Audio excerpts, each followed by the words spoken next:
Assalomu alaykum. Bugun 26 aprel 2026-yil.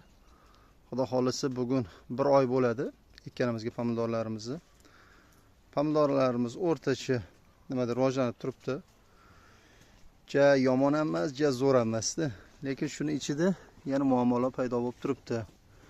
Shunaqangi kapalaklar deydi endi buni. Tuta absoluta deymiz.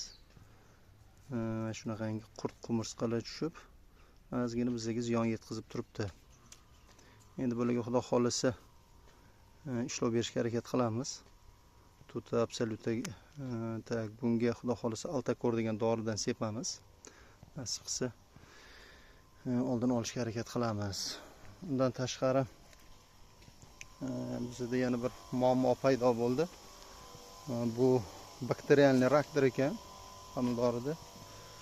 Mana shunaqa ko'rinishda bo'ladi bu.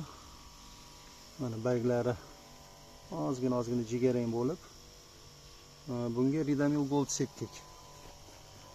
Ridamil Gold septik. Ayrim qatorlarimiz juda ko'payib ketibdi. Hozir ko'rsataman sizlarga. Mana shu qatorimizni bir 5-6 tasiga tushgan ekan, olib tashladik ildizi bilan. Mana ko'rib turganingizdek, bargiga mana shunaqa tushar ekan. Ridamil Gold septik. Endi o'rta holatda rivojlanish bo'lib turibdi hozir. Ayrim daraxtlarni ko'rsataman. Shunaqangi hosillar bor. Mana birinchi, ikkinchi. Mana ona bachkimizni qoldirganmiz. Xudo xolisi iplarni ham tashlaymiz. Bularni ham sekin boylashga tushamiz, xudo xolisi. Bizni kuzatishda davom eting. Xudo xolisi hammasini bosqichma-bosqich ko'rsatib borishga harakat qilamiz. Salomat bo'lasizlar.